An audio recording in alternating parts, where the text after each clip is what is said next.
I was setting fake eyelashes on a bride when my business partner sent the bankruptcy text. My hands didn't even tremble.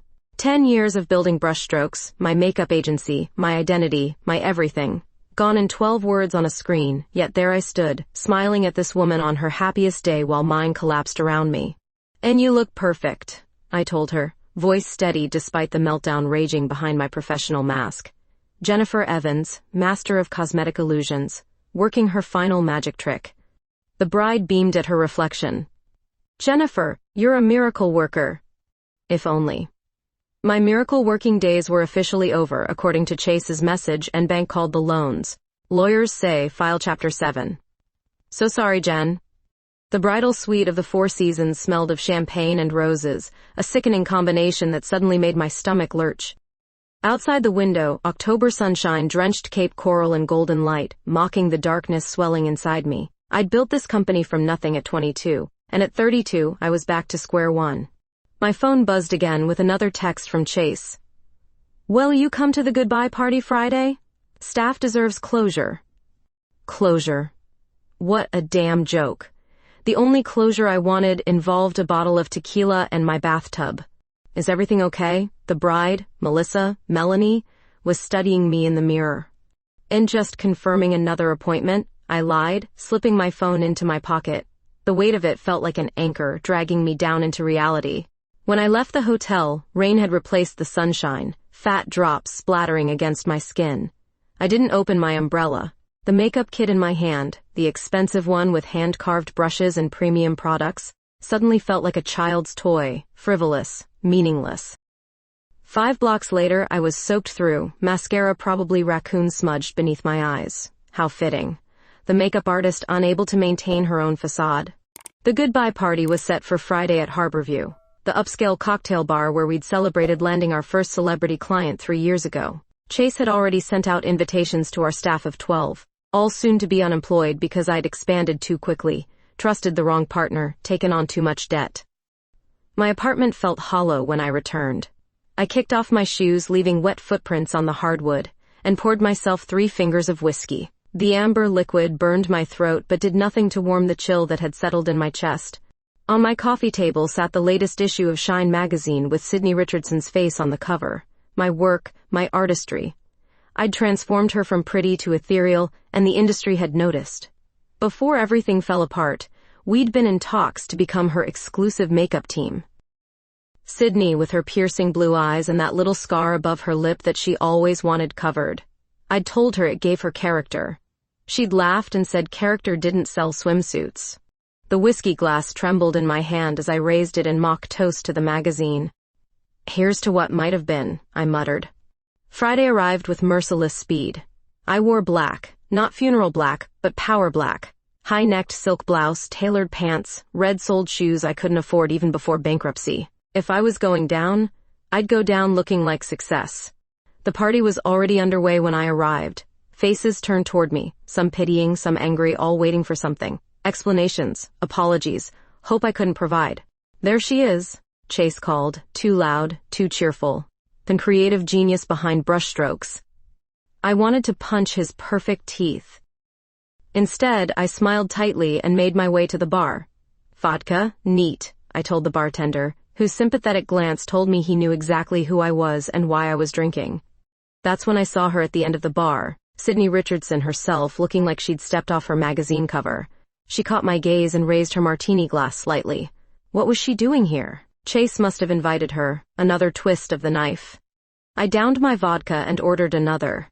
This was going to be harder than I thought. 5 years of work, 12 employees' livelihoods, my entire identity, all of it evaporating like the raindrops had on my skin days earlier. The second drink went down easier than the first. I made my obligatory rounds, accepting hugs from weeping assistants, firm handshakes from stone-faced stylists. When I couldn't take another minute, I slipped toward the exit. I was almost free when Sydney appeared at my elbow, her perfume cutting through the bar's smoke and spirit scent. Something floral but not cloying, expensive. "And leaving so soon?" she asked, her voice husky from years of calling directions over photo shoot chaos. "Not much to celebrate," I replied. She smiled, not the camera smile but something smaller, more genuine. "Maybe not, But I actually came here looking for you. That made no sense. Sydney Richardson had no reason to seek me out now that Brushstrokes was defunct. "And starting my own agency," she said, leaning closer so her words fell directly into my ear. "And I need a partner who knows how to make magic with a makeup brush." The exit door swung open behind us, letting in a gust of night air that carried the scent of rain and possibility. For the first time in days, I felt something other than dread. "Why would you want to work with a failure?" I asked. Sydney's fingers brushed mine, brief but deliberate. "Because when you did my makeup, you were the only one who ever saw past the surface." I didn't know then that she had arranged to be at the bar that night, or that the magazine cover that made her famous was just one small part of a much larger plan, one that had always included me. The goodbye party was suffocating me. Everyone wanted to reminisce about Brushstrokes' glory days, as if nostalgia could pay off our debts or restore our reputations. I couldn't take another minute of Chase's hollow optimism, or the staff's desperate questions about severance packages I couldn't provide. "I need some air," I muttered to no one in particular, setting down my third vodka and slipping out the side door before Sydney could follow up on her unexpected business proposition.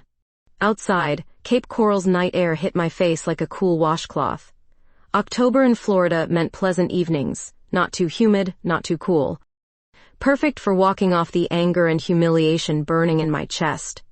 I kicked off my heels, dangling them from my fingers as I wandered away from Harborview's carefully cultivated atmosphere. I had no destination in mind. Left at the corner, right at the next.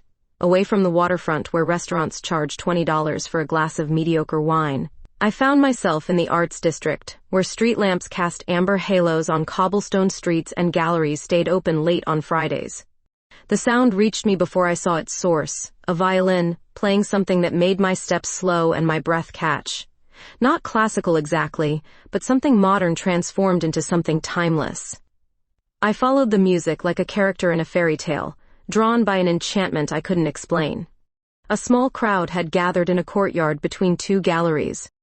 At its center stood a woman with wild gray hair and eyes closed in concentration, her bow dancing across violin strings with hypnotic precision. The melody she produced seemed to bypass my ears and reach directly into my chest, plucking at emotions I'd been suppressing all week. That's when I saw her across the circle of onlookers, Sydney Richardson, her profile illuminated by string lights hanging overhead. She'd changed from her cocktail dress into jeans and a simple white blouse, but somehow looked even more striking than she had at the bar. Her face was tilted slightly upward, eyes closed, completely absorbed in the music. I couldn't look away. Something about seeing her like this, unposed, unaware of being observed, made my heart stutter. The Sydney I knew professionally was always camera-ready, always performing. This Sydney seemed real. The violinist transitioned into something slower, more melancholic. Sydney's eyes opened then, and somehow, impossibly, found mine immediately across the crowd. Neither of us smiled or waved or acknowledged the connection in any way. We just looked at each other while the violin wept between us. When the piece ended, the crowd erupted in appreciative applause. I blinked, breaking our strange connection to join in clapping. The violinist bowed deeply, her instrument cradled like a child against her chest. "He plays here every Friday," a voice said beside me, and suddenly Sydney was there, close enough that I could smell her perfume, something with sandalwood and vanilla. I stumbled across her last month while avoiding a blind date. "I'm avoiding you," I admitted, surprising myself with my honesty. Sydney laughed, the sound richer and more genuine than I'd ever heard during our professional interactions. And I figured, my timing wasn't great. So your timing was awful. Who proposes a business partnership at a bankruptcy party? Someone who doesn't believe in wasting opportunities. And she gestured toward a wrought iron bench at the edge of the courtyard. "Sit with me. The second set is even better than the first." I should have said no. I should have maintained professional distance. Instead, I found myself sitting beside Sydney Richardson on a bench barely wide enough for two, our shoulders nearly touching as the violinist began another piece. "And I meant what I said earlier," Sydney spoke softly, her eyes on the performer. "And about starting my own agency and wanting you involved. Why would you want to partner with someone whose business just went under? Because your business failed for financial reasons, not creative ones. Your work is extraordinary, Jennifer. Everyone in the industry knows it. The violin's melody swelled around us, making the moment feel unreal, as if we were characters in a movie rather than two women sitting on a bench in Cape Coral. I don't have startup capital, I said. And I don't even have a credit score worth mentioning anymore. And I do. Sydney finally turned to look at me. The string lights reflected in her eyes like tiny stars. What I don't have is your eye, your talent, your ability to see what others miss. We sat in silence as the music surrounded us. For the first time in days, I felt something other than panic or despair. Something dangerously close to hope. Why me? I finally asked. Once there are dozens of makeup artists who would kill to work with you. Sydney's gaze was steady. None of them ever looked at me the way you do. And how's that? Like you're seeing the real me, not just the face on the magazine. The violin reached a crescendo, the notes hanging in the air between us like unspoken promises. Around us, strangers swayed to the music, couples leaned into each other, children danced with uninhibited joy. For a moment, we weren't a bankrupt makeup artist and a successful model. We were just two women sharing music and possibility. When the second set ended, neither of us moved immediately. The spell of the violin lingered, making the thought of returning to reality almost painful. Ain't have dinner with me tomorrow, Sydney said finally. Such and me can discuss the business proposal properly. No alcohol, no bankruptcies, no interruptions. I should have said no. I had 1,000 reasons to say no. Yes, I said instead. She smiled, not the practiced smile I'd seen in 100 photo shoots, but something quicker and more genuine that transformed her entire face. We parted ways at the edge of the courtyard, Sydney heading toward the waterfront condos while I walked in the opposite direction. Only later, as I climbed the stairs to my apartment, did I realize I'd never asked how she'd found me after I'd left the party. It would be months before I discovered that Sydney had been watching me, long before I ever noticed her watching back. I'll have the Colombian roast, Black, Sydney said to the barista, before turning to me with a curious smile. What about you, Jennifer? Caramel macchiato with an extra shot, I replied, reaching for my wallet. Sydney gently pushed my hand away. On my invitation. My treat. We'd agreed to meet at Seaside Brew, a small coffee shop away from Cape Coral's tourist areas. The morning sun streamed through wide windows, casting golden light across worn wooden tables. It felt intimate without being romantic, professional without being stuffy. So, I said once we were settled at a corner table, tell me about this business proposition. Sydney wrapped her hands around her mug, her fingers long and elegant. I'd noticed those hands before, of course, had spent hours making them camera-ready for close-up shots of jewelry or watches. But I'd never really looked at them as just hands. Human hands with a small childhood scar across one knuckle. I've been modeling for 10 years, she began. Started when I was 18, fresh-faced and clueless. I've worked with the best and worst this industry has to offer. And now you want to become the competition? I asked. Not exactly. I want to create something different. Her eyes, those startling blue eyes that had launched a dozen magazine covers, held mine steadily. Wente boutique agency that focuses on authentic beauty. No more airbrushing women into plastic dolls. No more impossible standards. I couldn't help the skeptical laugh that escaped me. Says the woman whose face is genetically perfect. To my surprise, Sydney didn't smile. Oh, so you think I wake up looking like my photographs? This industry has convinced everyone, even smart people like you, that what you see in magazines is attainable with the right products or procedures. Her honesty caught me off guard. Throughout our professional relationship, Sydney had always been polite but distant, maintaining the careful boundary between model and makeup artist. So, what exactly are you proposing? I asked. Ante-partnership. I have the connections, the industry knowledge from the model's perspective, and enough savings to fund a startup. What I need is someone with your technical skills and artistic vision. The coffee shop hummed with quiet conversation around us. Through the window, I could see palm trees swaying in the morning breeze. So quintessentially Florida, it almost looked fake, like a backdrop for a photo shoot rather than real life. Why not just hire me? I asked. Why a partnership? Sydney leaned forward, her voice dropping slightly. Because I don't want an employee. I want someone as invested in this vision as I am. Someone who'll fight for it when things get hard. And you think that's me? The woman who just drove her own company into the ground? And no, it's you. Her certainty was unnerving. I've worked with dozens of makeup artists, Jennifer. None of them see people the way you do. This was the second time she'd said something like this, and it made me uncomfortable in ways I couldn't articulate. What did she mean by how I saw people, how I saw her? I need time to think, I said finally. This is unexpected. Of course. Sydney reached into her bag and pulled out a business card, not her modeling card with her agency's logo, but something simple with just her name and number. Take all the time you need. But I do have one more proposition for today. Another one? I raised an eyebrow. So I have a photo shoot tomorrow for Coastal Style magazine. Their makeup artist canceled last night. Would you be willing to step in? It pays well, and there's no commitment beyond tomorrow. The timing was suspicious. Did you have something to do with their artist canceling? Sydney's smile was enigmatic. Some may have mentioned that you were suddenly available. 24 hours ago, I was drowning in the failure of my business. Now I was being offered both immediate work and a potential new beginning. It felt too convenient, too perfect. What's the catch? I asked. No catch.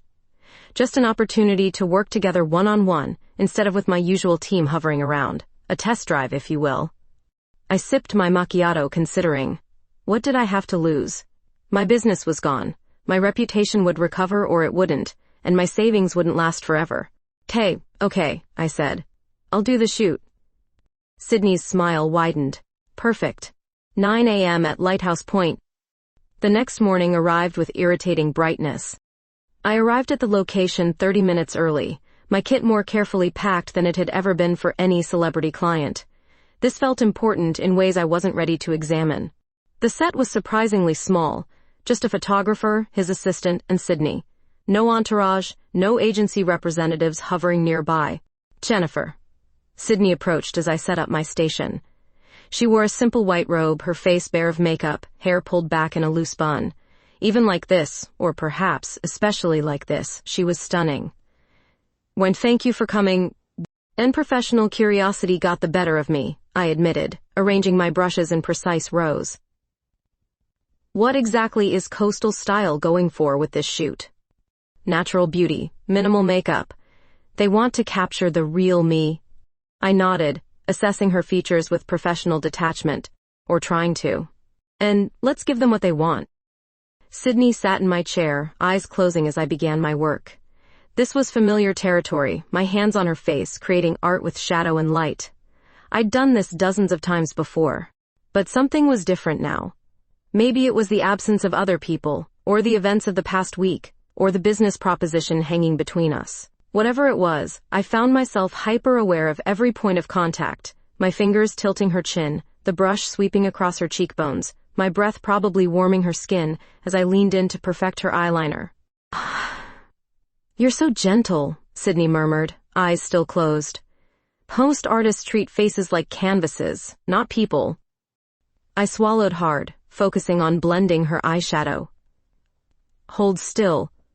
When it came time for her lipstick, a subtle rose shade perfect for the natural look, my hands weren't quite as steady as usual. Sydney's eyes opened, watching me as I leaned in with the lip brush, and something electric passed between us. Perfect, I said, stepping back quickly. She checked the mirror and smiled. It always is when you do it. The photo shoot went flawlessly. Sydney was a professional, moving through poses with effortless grace while I stood by for touch-ups. When the photographer called it a wrap 3 hours later, I felt both relieved and strangely disappointed. So, Sydney said, as I packed my kit. What do you think about my proposition now?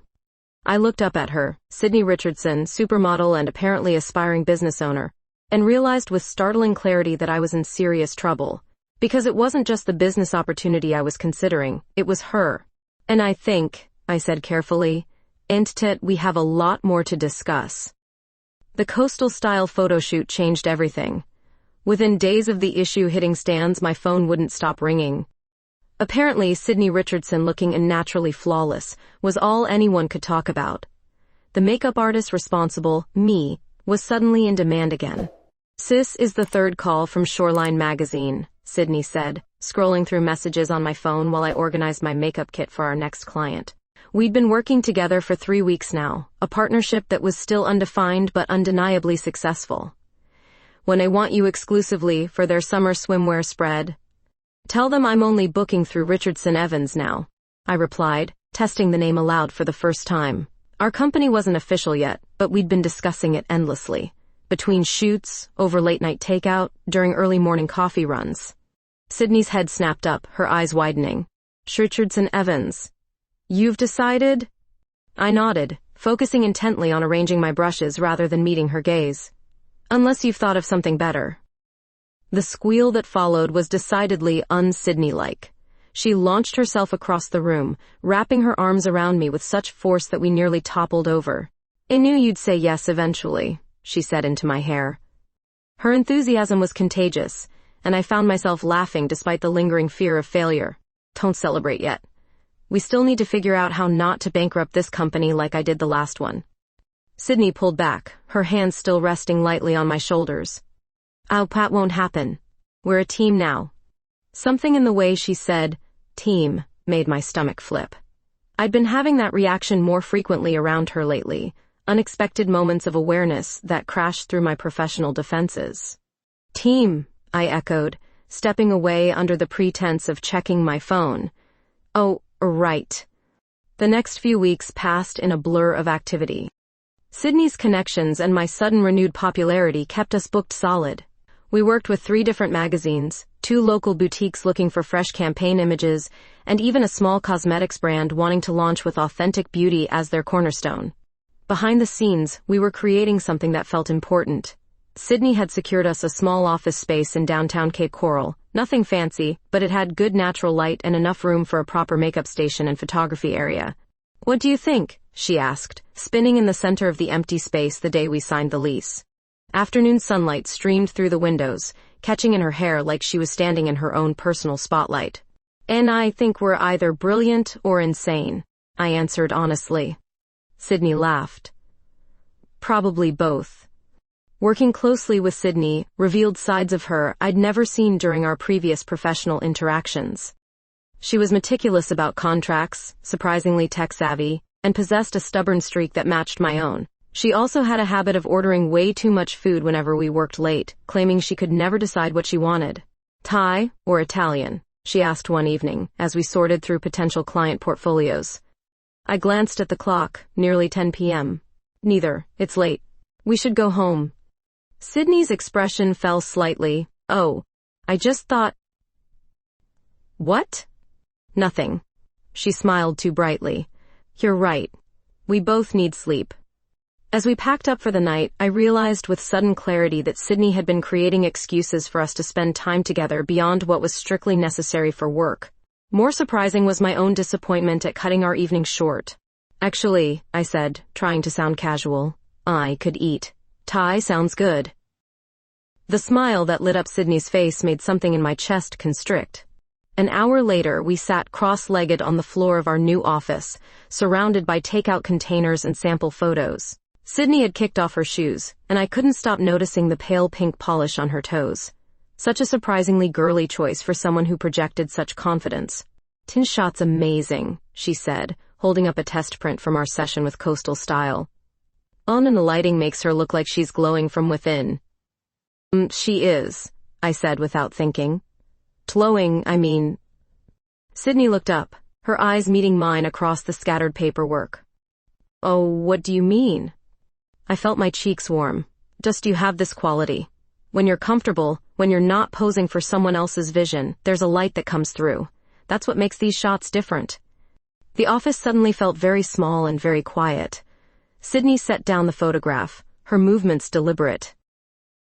That's what I meant, she said softly. It's about how you see people. How you see me. Rain began pattering against the windows, a sudden Florida shower breaking the tension. It's pouring, I said, standing abruptly. And we should probably head out before it gets worse. Sydney followed me to the door, both of us gathering our things in silence charged with words unsaid. Outside, the rain had indeed become a downpour, turning the street into a shimmering mirror of city lights. Sadai didn't bring an umbrella, Sydney said. And I have one. I pulled the compact umbrella from my bag. Small, but it'll do. We huddled together beneath it, the narrow canopy forcing us closer than was strictly comfortable. Water splashed around our feet as we navigated puddles. Sydney's arm looped through mine for stability on her heeled boots. At the corner where we would part ways, her to the high-rise apartment near the water, me to my more modest place 10 blocks inland, we paused. Rain drummed against the umbrella, cascading around us like a curtain separating our small dry space from the rest of the world. "Jennifer," Sydney said, her face inches from mine in our shared shelter. I knew what was happening. I knew I should step back, maintain professionalism, protect our business relationship. Instead, I stood frozen as Sydney's hand came up to gently touch my cheek, her eyes asking a question I wasn't ready to answer. The kiss, when it came, was soft and tentative, nothing like the confident Sydney I thought I knew. She tasted like Thai spices and possibility, and for a moment I forgot everything, the rain, our business, my fears, and kissed her back. When we broke apart, reality came rushing back. "Sydney, we can't, the business, no," she said, stepping back slightly within our small shelter. "But I've wanted to do that since the first time you did my makeup." The rain continued falling around us, creating a moment suspended in time. I had no idea what to say, how to process the line we'd just crossed. "Think about it," Sydney said finally. "That's all I ask." Then she was gone, stepping out from under the umbrella and hurrying toward her building, leaving me standing alone in the rain that suddenly felt much colder. The morning after our rain-soaked kiss, I did something cowardly. I suggested we hire another makeup artist for Sydney's upcoming shoots. The excuse I gave was logical enough. As co-owners of a growing business, we couldn't afford to have me spending all my time on just one model, even if she was Sydney Richardson. "Darla Chen is excellent," I said, keeping my eyes fixed on my laptop screen as Sydney stood in the doorway of our office. "She trained under me at brushstrokes and has a great touch for natural looks." Sydney's silence lasted long enough that I finally had to look up. Her expression was carefully neutral, but something in her eyes had shuddered. "If you think that's best for the business," she said finally, "then I do." Neither of us mentioned the kiss. Neither of us had to. The next 2 weeks were an exercise in polite professionalism. We focused entirely on building Richardson Evans, speaking only about clients, contracts, and schedules. When we had to be in the same room, we maintained careful distance. No late dinners, no shared confidences, no moments alone. It was working, sort of, until the text message arrived. "Well, this is interesting," Sydney said during our morning meeting, frowning at her phone. "What?" "Marcus is back in town." She said it casually, but something in her tone made me look up sharply. "Marcus?" "My ex. He's a photographer. Actually, he's in Cape Coral for the Seaview Hotel campaign, and wants to know if I'd consider modeling for it." She kept her eyes on her phone. "Says he's always regretted how things ended between us." Something cold and unpleasant settled in my stomach. "Are you going to do it?" Sydney looked up then, her gaze unreadable. "It's good money, and excellent exposure for the agency. Professionally, it makes sense." "So that's a yes." Her eyes narrowed slightly. "Unless you have a professional reason why I shouldn't." The emphasis on a professional wasn't lost on me. I swallowed hard, pushing down the entirely unprofessional feelings churning inside me. "No professional reason at all," I replied, matching her tone. "I'll have Darla block out time for your prep." 2 days later, I found myself lurking at the back of the Seaview Hotel's beachfront property, watching Sydney pose for her ex-boyfriend's camera. I'd told myself I was there to supervise Darla's work, but that was a transparent lie even to myself. Marcus Palmer was exactly what I'd expected. Tall, conventionally handsome, with the easy confidence of someone who'd never doubted his place in the world. What I hadn't expected was how obviously he still wanted Sydney. "Turn toward the light, Sid," he directed, using the nickname with familiar affection. "Why, perfect. You haven't lost a step." Sydney was radiant in a flowing white dress that caught the breeze off the Gulf, her hair styled in loose waves that made her look like she'd just emerged from the sea. Darla had done an excellent job with her makeup, subtle enough to appear natural on camera while highlighting Sydney's best features. "And they have chemistry," Darla murmured beside me, making me jump. I hadn't realized she'd joined me in my observation spot. "When they dated for 2 years," I replied, aiming for disinterest and missing by a mile. Darla gave me a sidelong glance but said nothing else. After the shoot, I planned to slip away unnoticed, but Sydney caught sight of me as I was heading toward the parking lot. "Jennifer," she called, jogging to catch up. "Didn't know you were here." "And just checking on things," I said lamely. "And I see." Her eyes searched my face. "And Marcus invited us both to dinner, to discuss potential collaboration." "And I have plans tonight," I lied. Sydney's expression hardened almost imperceptibly. "No, you don't. But that's fine. I'll represent the agency." She turned to leave, but I caught her arm. "Sydney." "Don't." She pulled away. "You made your position clear. We're just business partners."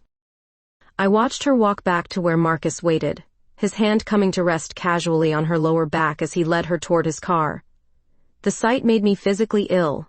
That night, I sat alone in my apartment, alternating between checking my phone and telling myself I didn't care what Sydney was doing with Marcus. The television played unwatched in the background, as I nursed a glass of wine that did nothing to ease the knot in my chest. At 10:37 p.m., my phone finally lit up with a text from Sydney. "And we need to talk. I'm outside your door." My heart leapt to my throat as I rushed to the entryway. When I opened the door, Sydney stood there in the same white dress from the photo shoot, looking somehow both ethereal and exhausted. "Can I come in?" I stepped aside wordlessly.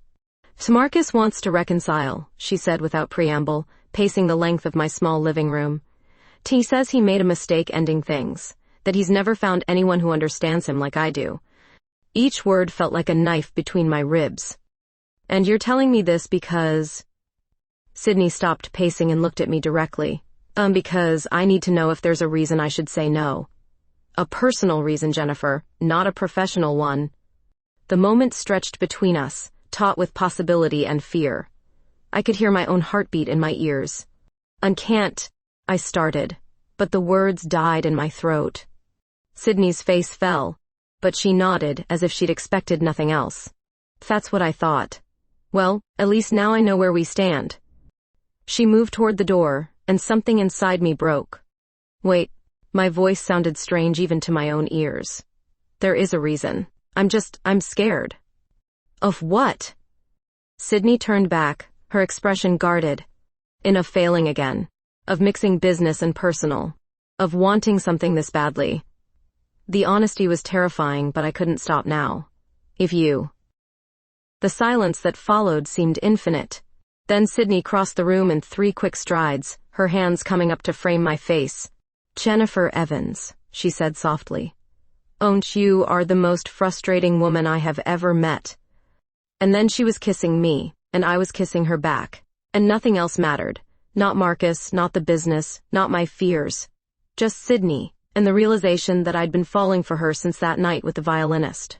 Hours later, tangled in my sheets with Sydney's head resting on my shoulder, I finally asked the question that had been haunting me. "What did you tell Marcus?" Sydney traced lazy patterns on my skin with her fingertips. "And I told him I was already in love with someone else. Had been for months." The words hung in the air between us, both a confession and a question. "Months?" I whispered. Sydney nodded against my shoulder. "Since the first time you looked at me and saw past the face on the magazine." I pulled her closer, marveling at how perfectly she fit in my arms, wondering how I'd tried so hard to deny something that now seemed so obvious. Waking up next to Sydney that first morning felt surreal. Sunlight slanted through my blinds, casting golden stripes across her sleeping form. I'd seen her countless times through a professional lens, applying her makeup, directing her poses, discussing her features in clinical terms, but this was different. This was Sydney with her guard completely down. Vulnerable in a way no camera would ever capture. I slipped out of bed quietly, padding to the kitchen to start coffee. My mind was spinning with questions about what came next. We'd crossed a line that couldn't be uncrossed. What would happen to Richardson Evans if this didn't work out? What would happen to me? "Stop overthinking." Sydney's voice came from behind me. She wrapped her arms around my waist, pressing a kiss to my shoulder. "I can practically hear the gears turning in your head." I leaned back into her embrace before I could stop myself. And one of us has to think about the practical implications. Later, she murmured against my skin. Se coffee first. Existential crisis second. We managed 3 blissful weeks of balancing our new personal relationship with our professional one. During work hours, we maintained appropriate boundaries. No lingering touches, no private jokes, nothing that would make our staff uncomfortable. After hours was a different story entirely. Then the New York offer arrived.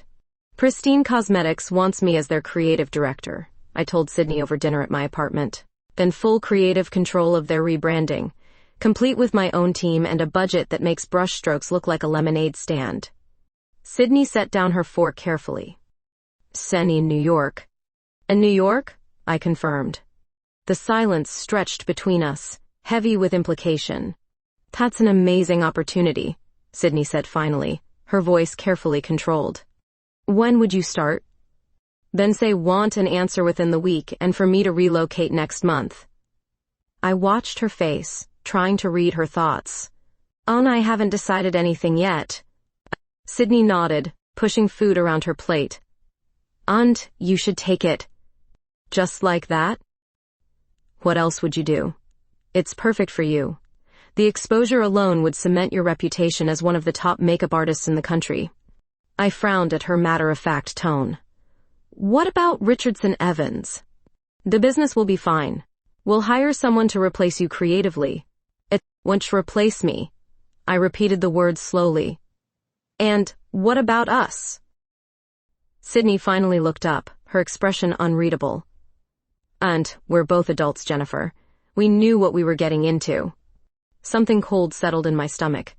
I'd expected resistance, sadness, maybe even anger, not this calm acceptance. So that's it? I go to New York, you stay here, and whatever this is between us just ends? Sid didn't say that, Sydney replied, frustration finally cracking her composed facade. I'm not going to be the reason you turn down the opportunity of a lifetime. Shouldn't that be my decision? Yes, and you should make it based on what's best for your career. She reached across the table to take my hand. And I've seen what happens when people give up their dreams for relationships. It breeds resentment. I pulled my hand away, anger flaring. Don't patronize me, Sydney. I'm not some naive girl who needs protecting from her own decisions. That's not what I meant. Then, what did you mean? Because from where I'm sitting, it sounds like you're giving me an easy out. Sydney stood abruptly, carrying her plate to the sink. Take the job, Jennifer. You'll regret it if you don't. We didn't speak much for the rest of the evening, and she left earlier than usual, claiming an early photo shoot the next day. I spent hours staring at the ceiling, replaying the conversation and wondering if I'd misread everything about our relationship. The next few days passed in a haze of strained politeness at work and sleepless nights at home. I drafted acceptance emails to Pristine Cosmetics a dozen times, only to delete them unsent. Sydney maintained her position that I should take the job, growing more distant with each passing day. On Friday evening, I found myself walking along Cape Coral's beach, watching the sunset paint the Gulf of Mexico in shades of orange and pink. The beauty felt almost offensive given the turmoil in my heart. I thought I'd find you here, a familiar voice said. I turned to see Sydney approaching across the sand, shoes in hand. She looked as tired as I felt. How did you know? I asked. And you always come to the water when you're trying to make a decision. She stopped beside me, gazing out at the horizon.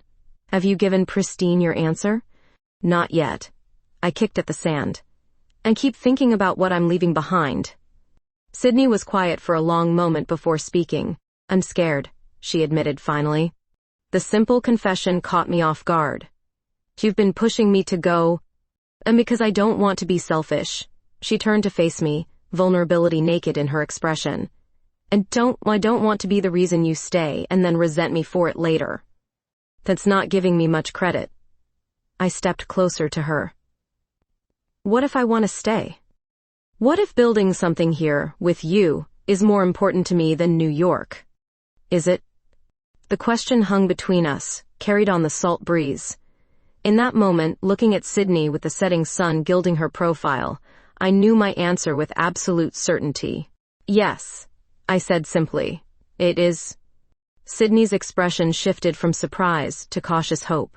Jennifer, And I've spent my whole life chasing professional validation, I continued. Brushstrokes was supposed to be my crowning achievement, and when it failed, I thought I'd lost everything. But then you showed up with your violin player and your business proposition, and your way of seeing straight through me. I took her hands in mine, sand gritty between our palms. So I don't want to go to New York. I want to build Richardson Evans into something amazing right here with you. Sydney's eyes shimmered with unshed tears. Are you sure? Really sure? I've never been more certain of anything, I replied, and realized it was true. She pulled me into her arms then, and we stood together as the sun sank below the horizon, painting the world in deep blues and purples. I knew there would be challenges ahead. Balancing our personal and professional lives wouldn't be easy. But in that moment, I was at peace with my choice. I love you, Sydney whispered against my hair.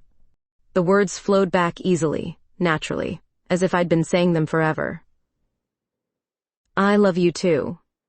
4 months after turning down the New York opportunity, I found myself in a position I never expected, standing behind the camera instead of behind a makeup brush. Sydney was showing me how to direct a photo shoot, her patience endless as I fumbled with lighting terms and composition concepts. And a little to the left, I instructed our model, a freckled redhead with striking green eyes, and chin down slightly. Perfect. Sydney stood beside me, close enough that I could feel her warmth, but far enough that it appeared professionally appropriate to anyone watching. We'd become experts at this dance, maintaining boundaries during work hours, while privately building a relationship that deepened by the day. You're a natural, Sydney whispered, her breath tickling my ear. I snorted softly, hardly. But I'm learning. Richardson Evans had evolved beyond our initial vision. What started as a boutique agency now occupied a full floor in downtown Cape Coral, with a staff of 8 and a client list that included names I once thought were far beyond my reach. Turning down pristine cosmetics had, ironically, raised my profile in the industry. Apparently saying no to the right people could be as powerful as saying yes. After the shoot wrapped, Sydney and I reviewed the images together in our private office. This had become our ritual. Doors closed, photos spread across the large light table, professional critique blending with private moments of connection. Tendencies are good, Sydney said, pointing to a series of shots capturing our model mid-laugh. And you're getting better at catching authentic moments. I leaned against her slightly. And I had a good teacher. The moment was interrupted by a knock. Darla, now our head makeup artist, poked her head in without waiting for a response. Sorry to interrupt, but you should see this. She placed a copy of Industry Insider magazine on the table between us. When page 38. Sydney flipped to the page while I peered over her shoulder. There we were, Sydney and I at the recent Fashion Forward charity event in Miami.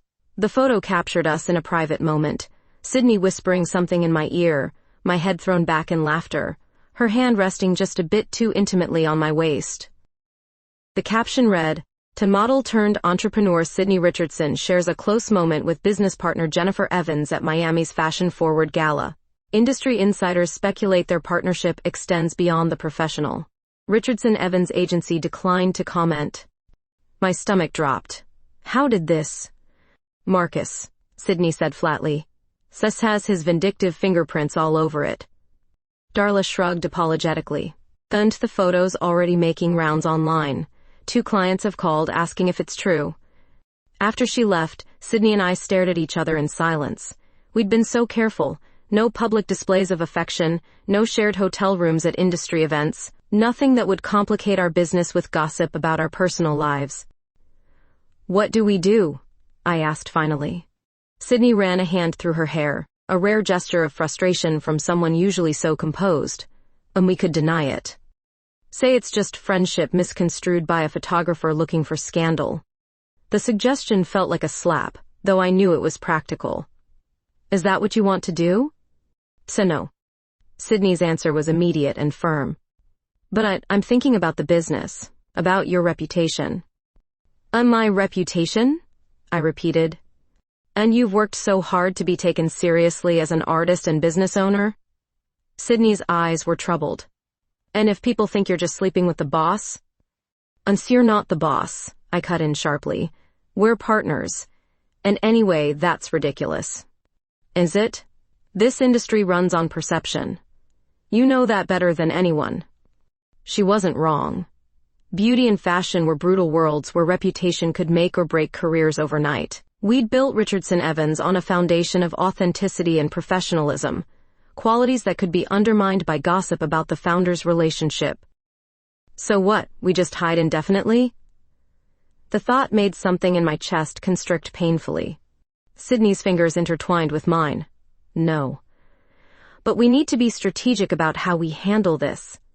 The next morning brought crisis meetings with our PR consultant, boring discussions about brand management, and Sydney fielding calls from nosy former colleagues pretending concern. By evening, we were both exhausted and on edge.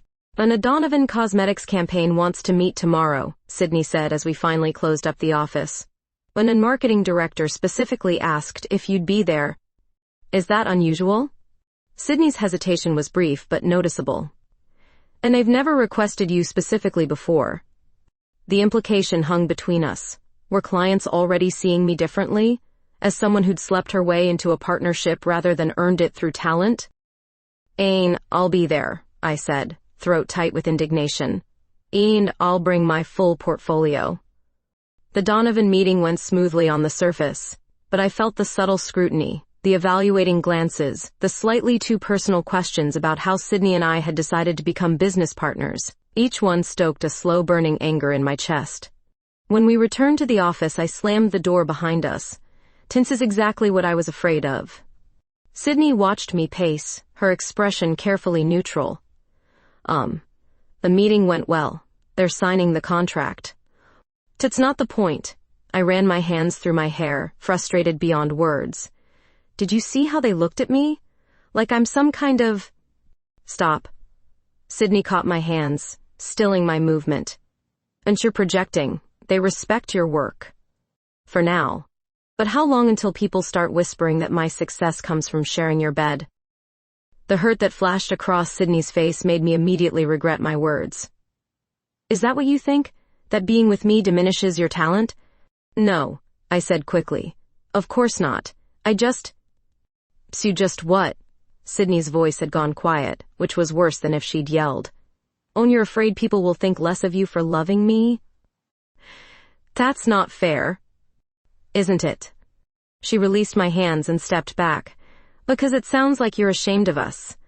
The accusation hung between us, too painful to immediately address. We stood in silence, the distance between us suddenly vast despite the small office. Finally, Sydney spoke again. What are we doing, Jennifer? Really? Because if we're hiding every time someone points a camera our way, that's not a life I want. Her words hit me like physical blows. She was right. We'd built an agency founded on authenticity while hiding the most authentic part of ourselves. I'm not ashamed of loving you, I said softly. I'm afraid of losing everything we've built. Sydney crossed the room to me, cupping my face in her hands. Only thing worth losing everything for is this, us. Everything else is just business.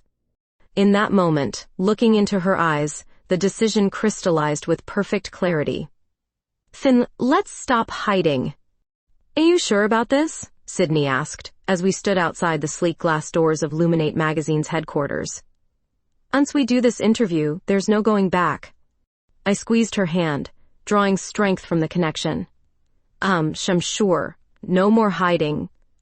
3 weeks had passed since the industry insider photo.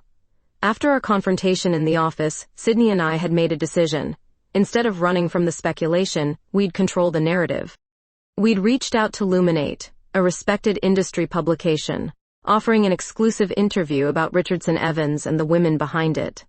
The receptionist led us to a conference room where Eliza Chen, Luminate's most prominent feature writer, waited with a digital recorder and genuine smile. Thank you both for agreeing to this, she said, gesturing to the chairs across from her.